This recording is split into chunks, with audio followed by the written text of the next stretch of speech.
پہلی قسم ہے والتین، انجیر کی قسم۔ انجیر گواہ ہے اس پہ۔ کون سی انجیر؟ ساری انجیریں نہیں، انجیر کے پودے تھے وہاں پر جہاں پہ نوح علیہ السلام جس درختوں کے یہ جو ان کے پودے جہاں پہ موجود تھے جس پہاڑ پہ، اس پہاڑ پہ دعوت توحید بیان کیا کرتے تھے۔ تو وہ انجیر گواہ ہے کہ میرا ایک بندہ نوح بھی تھا جس نے میرے لیے اپنی زندگی گزاری 950 سال۔ والزیتون، اور زیتون کے درخت بھی، زیتون کے پودے بھی گواہ ہیں کہ میرا ایک بندہ خاص تھا عیسیٰ ابن مریم۔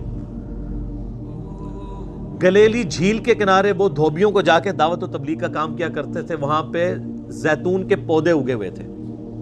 تو وہ زیتون کے پودے اس بات پر گواہ ہیں کہ ہمارا ایک بندہ تھا جس نے اپنی زندگی ہمارے لیے گزاری توحید کے لیے۔ یعنی انسانیت کو جن لوگوں پر ناز ہے، اوورال تو انسانیت میں اکثر بدکار ہی ہیں، لیکن فی نفس ہی انسان برا نہیں ہے۔ اللہ تعالیٰ کی کریشن کا کلائمیکس یہ والے انسان بھی ہیں جن پہ مخلوقات بھی گواہ ہیں کہ انہوں نے اپنی زندگی خدا کے لیے گزاری کمٹمنٹ کے ساتھ۔ اللہ از دا ٹاپ پرائورٹی، اللہ کو ترجیح اول مانا۔ وطور سینین، اور طور پہاڑ بھی گواہ ہے کہ وہاں پر بھی ہمارا ایک بندہ تھا۔ کون؟ موسیٰ علیہ السلام۔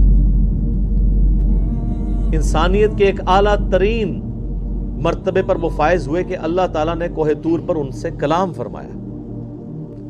وَكَلَّمَ اللَّهُ مُوسَىٰ تَكْلِيمًا، اللہ نے موسیٰ کے ساتھ کلام کیا جیسا کہ کلام کرنے کا حق ہے۔ اس کائنات میں صرف ایک شخص ہے جس سے اللہ نے دنیا میں کلام کیا ہے، وہ سیدنا موسیٰ علیہ السلام ہے۔ ہمارے محبوب صلی اللہ علیہ وآلہ وسلم سے اس دنیا میں کلام نہیں ہوا، آسمانوں پہ ہوا ہے۔ اس دنیا میں صرف ایک شخص سے کلام ہوا ہے۔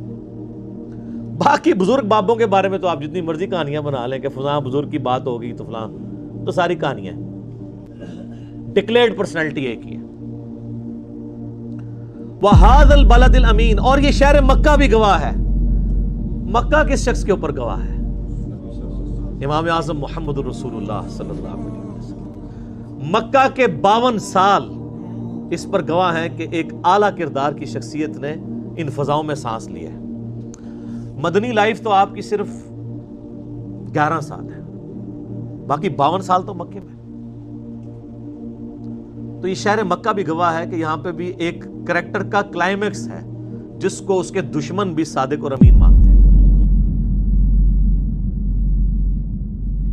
تو یہ 4 کی 4 قسمیں ان شخصیات کے ساتھ جڑی ہوئی ہیں کہ پوری انسانیت اگرچہ اپنی اکثریت کے اعتبار سے گمراہی کے راستے پر ہے، لیکن پھر بھی اللہ تعالیٰ نے اپنے ایسے بندے پیدا کیے ہیں جو اپنی زندگی خدا کے لیے گزارتے ہیں، چاہے وہ نوح علیہ السلام ہو انجیر کے درختوں کے پاس اللہ کی دعوت توحید بلند کرنے کے لیے، یا عیسیٰ ابن مریم ہو زیتون کے پودوں کے پاس گلیلی جھیل کے کنارے دھوبیوں تک اپنی دعوت پہنچانے والے۔ ان دھوبیوں کو بات سمجھ آ گئی۔ آپ دیکھ لیں کہ عمار ابن یاسر کو بات سمجھ آ گئی، ابو جہل کو سمجھ نہیں آئی۔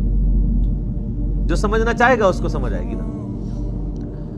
اور چاہے وہ طور سینا پر ہم سے ملاقات کا شرف حاصل کرنے والے سیدنا موسیٰ علیہ السلام ہو، یا شہر مکہ میں بے داغ زندگی گزارنے والے سیدنا و مولانا امام اعظم محمد رسول اللہ صلی اللہ علیہ وآلہ وسلم ہو، یہ چاروں کی چاروں شخصیات اس بات پر گواہ ہیں، ان کا کریکٹر اس کے اوپر گواہ ہے۔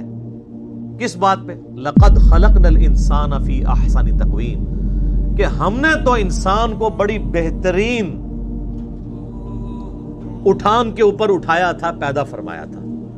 انسان فی نفس سے ہی برا نہیں تھا، بڑی پرفیکشن تھی اللہ تعالیٰ نے اس کو جو بنایا، اگرچہ اس کے اندر اچھائی اور برائی دونوں کا مادہ رکھ دیا، فَأَلْهَمَهَا فُجُورَهَا وَتَقْوَاهَا، لیکن جو اچھائی اور برائی کی تمیز دی ہے، اگر اس کو کوئی یوز کر کے اللہ کے راستے پر آنا چاہے تو یہ ممکن ہے۔